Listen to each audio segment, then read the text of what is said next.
राधे कृष्णा दोस्तों, वैष्णवी वृंदावन चैनल में आपका स्वागत है।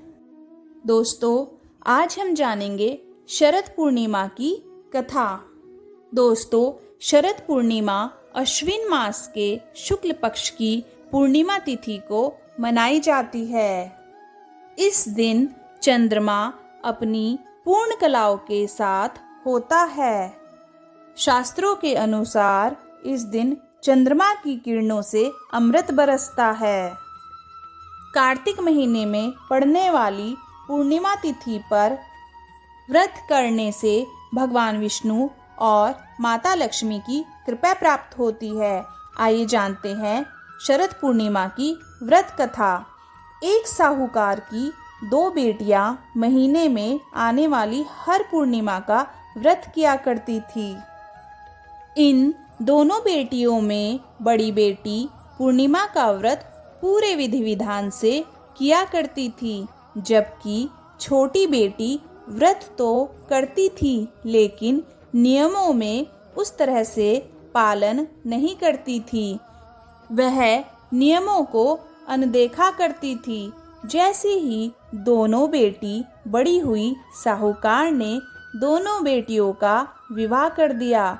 बड़ी बेटी के घर समय पर स्वस्थ संतान का जन्म हुआ। छोटी बेटी को भी संतान हुई, लेकिन उसकी संतान की जन्म लेते ही मृत्यु हो गई। जब उसके साथ ऐसा 2-3 बार हो गया तो उसने एक ब्राह्मण को बुलाकर अपनी पूरी कहानी सुनाई, साथ ही साथ उसका उपाय बताने के लिए भी कहा। उसकी सारी बातें सुनकर कुछ प्रश्न पूछने के बाद ब्राह्मण ने कहा कि तुम पूर्णिमा का अधूरा व्रत करती हो, इस कारण तुम्हें व्रत का पूरा फल नहीं मिल रहा है और तुम्हें अधूरे व्रत का दोष लगता है। ब्राह्मण की बात सुनकर छोटी बेटी ने पूर्णिमा व्रत पूरे विधि विधान से करने का निर्णय लिया, लेकिन पूर्णिमा आने से पहले ही उसने एक बेटे को जन्म दिया। जन्म लेते ही बेटे की मृत्यु हो गई। इस पर उसने अपने बेटे के शव को एक पीढ़े पर रख दिया और ऊपर से एक कपड़ा इस तरह ढक दिया कि किसी को पता न चले। फिर उसने अपनी बड़ी बहन को बुलाया और बैठने के लिए वही पीढ़ा दे दिया। जैसे ही बड़ी बहन उस पीढ़े पर बैठने लगी, उसके लहंगे की किनारी बच्चे को छू गई और वह जीवित होकर तुरंत रोने लगा।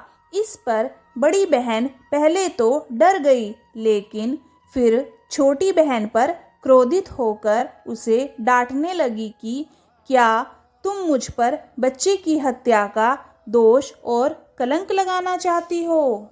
मेरे बैठने से यह बच्चा मर जाता तो? इस पर छोटी बहन ने उत्तर दिया, यह बच्चा मरा हुआ तो पहले से ही था दीदी, तुम्हारे तप और स्पर्श के कारण तो यह जीवित हो गया है।